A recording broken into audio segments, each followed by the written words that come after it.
Hello বন্ধুরা, আজকে আমি দেখাবো কিভাবে আমরা কোনো ইংলিশ পিডিএফকে বাংলাতে কনভার্ট করতে পারি।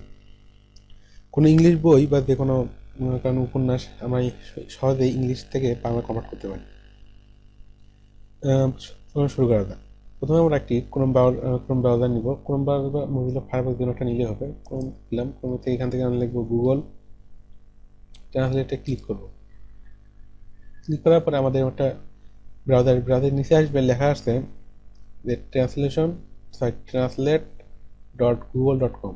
এখানে আমরা ক্লিক করব। ক্লিক করার পরে এখানে আমার দুটো অপশন আসবে, একটা হলো টেক্সট, একটা হলো ডকুমেন্ট। আমরা ডকুমেন্টে ক্লিক করলাম। ডকুমেন্টে ক্লিক করার পর এখানে লেখা আছে browse your computer. Browse your computer click করার পরে যেখানে আমাদের মনে করেন ইংলিশ পিডিএফ ফাইলটা দেবে সেটা আমরা মনে করবো আমরা এটা নিব। এটা আমাদের হলো এখানে ওপেন করলাম।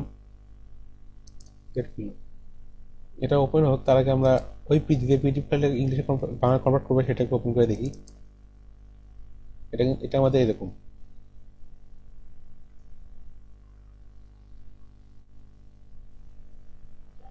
এটা আমরা আলাদা করে রাখি এইভাবে।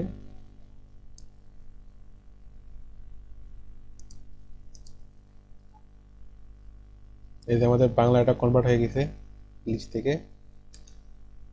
মোট কথা লেখাগুলো কনভার্ট হবে, ছবিগুলো কনভার্ট হবে না। মানে ছবি যেগুলো থাকবে সেগুলো আসবে না, এই ছবিগুলো আসবে না, খালি ইংলিশটা বাংলায় কনভার্ট হবে। আমরা দুইটা একটু মিলে দেখি ঠিক আছে নাকি। করে গেলাম, আমরা এখান থেকে শুরু করি। তো এখানে যা লেখা আছে এখানে সেম সেম একই রকম লেখা আছে। নিচে আসি, আমরা দেখতেছেন আপনি এখানে ভূমিকা, এখানে এই যে ভূমিকা, এখানে সবকিছু একই রকম, খালি ইংলিশটা যা যা আছে সব ঠিকই থাকবে, ইংলিশটা বাংলা রূপান্তর হয়ে যাবে। আশা করি আপনাদের আর কোনো সমস্যা হবে না ইংলিশ থেকে বাংলা কনভার্ট করতে। যে কোনো ভাষা করা যায়, আপনার ওখান থেকে অপশন সিলেক্ট করে নিয়ে করতে পারবেন। ব্যাকে যাওয়ার পরে এখান থেকে অনেকগুলো অপশন আছে। এখান থেকে যেমন ইংলিশ, স্পেন, আমরা স্পেনে যদি ক্লিক করি, স্পেনে যদি কনভার্ট করে সেটা পুরোটা স্পেনে হয়ে যাবে। তাও দেখা দিচ্ছে আপনাদের এখান থেকে অনেক ভাষা আছে, আপনার ইচ্ছে মতো সিলেক্ট করে নেবেন।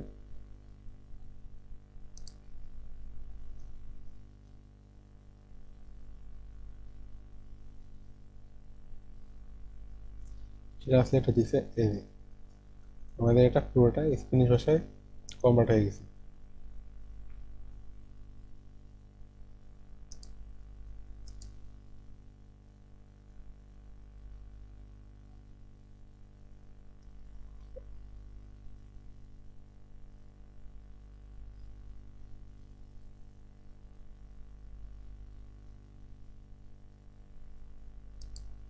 আশা করি সবাই বুঝতে পেরেছেন। ভিডিওটি দেখার জন্য অনেক ধন্যবাদ। আর আমার চ্যানেলটি সাবস্ক্রাইব করবেন, নিচে লাইক কমেন্ট শেয়ার করবেন, অবশ্যই সাবস্ক্রাইব করবেন যাতে পরবর্তী ভিডিওগুলো আপনারা ভালো দেখতে পারেন। আর আমাদের চ্যানেলটি নতুন, তার কারণে আপনারা অবশ্যই সাবস্ক্রাইব করবেন যাতে আমরা পরবর্তী ভিডিও বানাতে আগ্রহ, ভিডিও বানাতে উৎসাহ পাই। সবাইকে ধন্যবাদ।